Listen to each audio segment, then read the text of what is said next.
Welcome to the Break Retest channel. Today I'll show you a setup that I really liked, but it ended up with a stop loss. There was a loss. And first I'll try to trade it for you.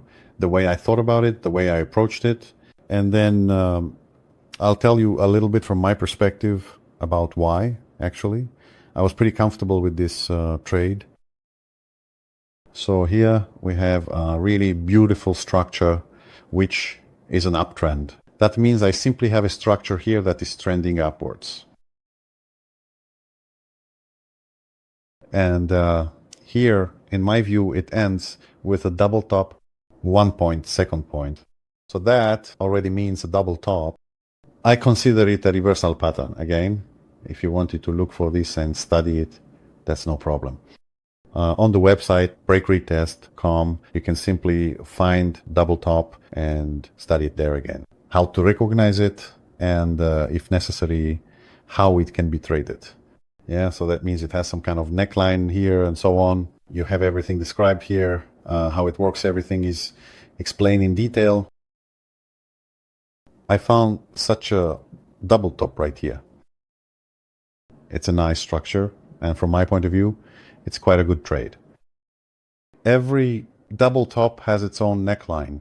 The neckline is usually the lowest point of the formation. I think it's here. If I were to, maybe I could draw it here, and it's a bit tempting to think that maybe the zone actually extends all the way here. But basically it doesn't change the result, whether I draw it here or here, you know?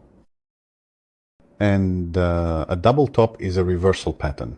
That means if we've come in with an upward trend, a double top appears, where I simply expect that there will be an impulsive breakout.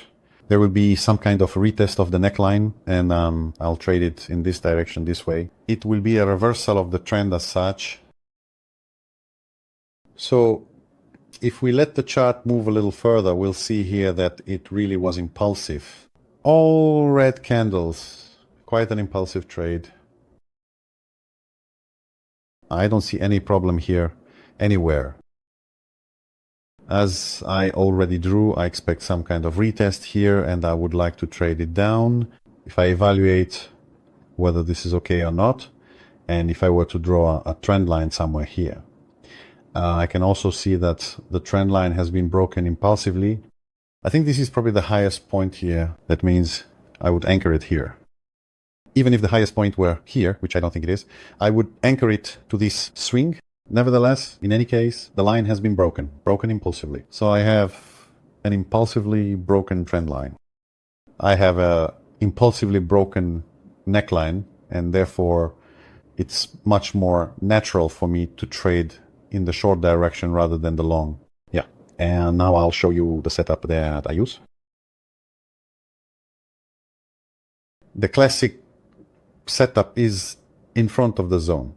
I enter a short position. The question is where to set the take profit. I'm a slightly more aggressive trader. That means I set my stop loss at roughly half the size of the pattern itself.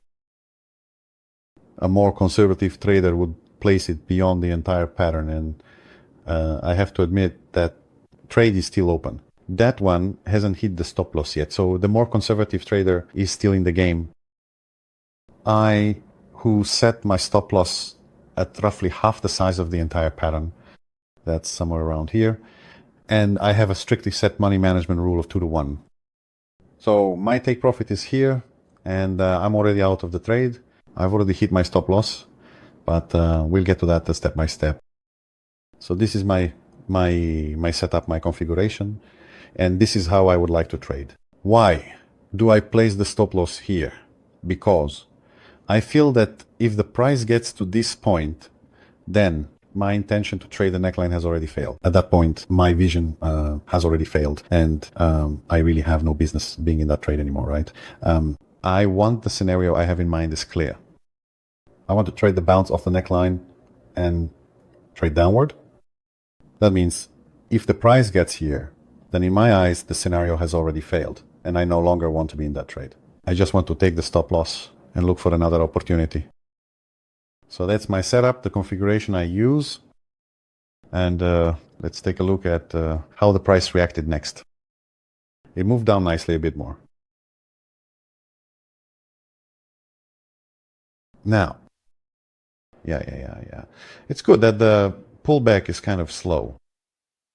I like that, you know, when it's not immediately impulsive, snapping right back. I don't like those aggressive moves on the chart. They usually just cause unnecessary stop losses, you know. But here, that's not the case. Here, it's calm, slow, and heading toward our point of interest and a retest of our neckline. The retest happened, but the price keeps going. The price keeps moving without any reaction to my zone. Yeah, that stop loss. Actually, I haven't hit it yet, but I'm about to. There was no reaction at all. The scenario didn't play out, so it's a stop loss. That's okay. I think I read the situation well. This is exactly the kind of situation that usually works for me, and most of the time it does. This time it didn't work out. You can see that if someone had set it for the whole pattern, they'd still be in the trade. But I don't know how it would turn out. I don't have that data yet. But here I got stopped out, and it's a stop loss that I consider absolutely fine because my strategy has about a 60 to 65% success rate, which means, imagine, I have 100 trades, 100 deals.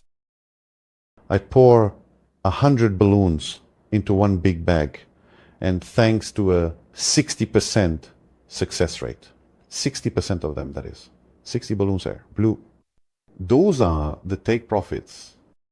The rest of the balloons are red balloons. That means in order to achieve a 60% success rate, there have to be 100 balloons in that bag for those 100 trades. But each one is a slightly different color.